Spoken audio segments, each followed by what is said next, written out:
Queridos amigos e amigas, a indiferença é o modo mais omisso e mais cruel nas relações humanas.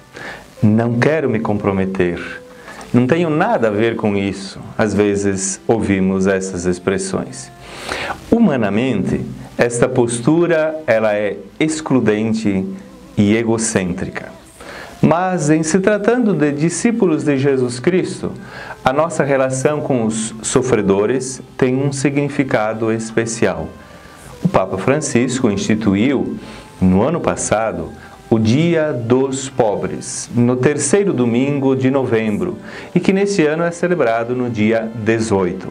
Quem são os pobres? É um termo genérico para designar as diversas condições de sofrimento e de marginalização, diz a mensagem que o Papa escreveu. Este pobre grita e o Senhor o escuta, está no Salmo 34. Esta é a motivação bíblica escolhida para esse dia. O Papa nos recorda que não podemos ficar na indiferença, mas encontrar-se, aproximar-se dos diversos tipos de sofrimento humano. Esta postura nada tem a ver com ideologias, que, aliás, esta acusação muitas vezes serve para aliviar a nossa consciência por ignorar esta realidade tão próxima de nós. Mas sim deriva de nossa fé em Jesus Cristo, que se fez pobre, que sempre se aproximou dos pobres e marginalizados. A Sagrada Escritura nos diz que Deus se comove diante do sofrimento humano e qual um bom pastor, o bom pastor da humanidade, se abaixa para nos carregar nos ombros, para curar nossas feridas humanas, sociais e espirituais. Não é verdade a objeção de que a missão da Igreja é unicamente a salvação das almas. Jesus nos testemunhou o seu olhar pela pessoa humana na sua integralidade.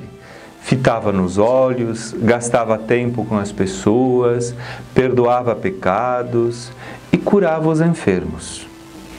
O Senhor escuta os pobres que clamam por Ele e que é bom para com os que nele procuram refúgio, com o coração despedaçado pela tristeza, pela solidão e pela exclusão, escuta os que são espezinhados na sua dignidade. E apesar disso, tem a força de levantar o olhar para as alturas, para receber luz, para receber conforto. Este pensamento do nosso Papa para esse dia. A missão da Igreja segue os mesmos passos de Jesus e por isso, sem dúvidas, o primeiro olhar que deve ser o seu cuidado espiritual. Como nos diz o Santo Padre, que a pior discriminação que sofrem os pobres é a falta de cuidado espiritual.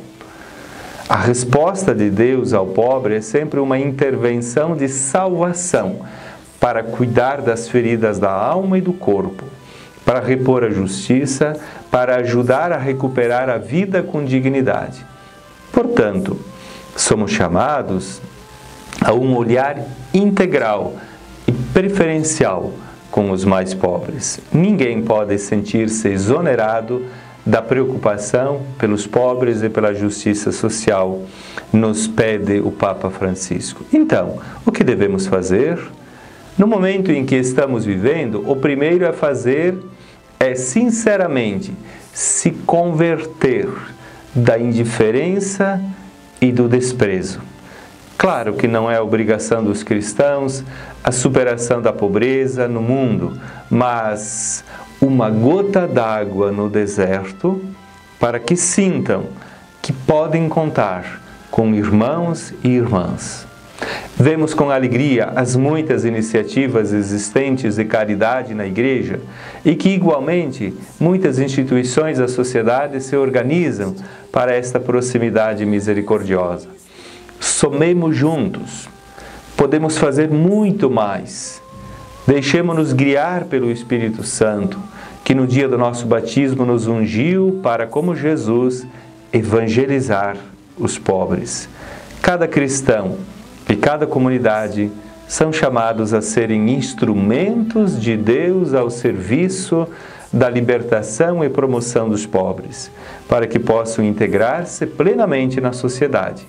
Isto supõe que sejamos dóceis e atentos para ouvir o clamor do pobre e socorrê-lo. Recordemos novamente, nosso amor pelos mais pobres não é uma postura ideológica, e nem porque mereçam mais do que os outros, mas é o modo concreto de viver o seguimento de Cristo. Que Deus a todos vocês abençoe abundantemente. Um meu abraço.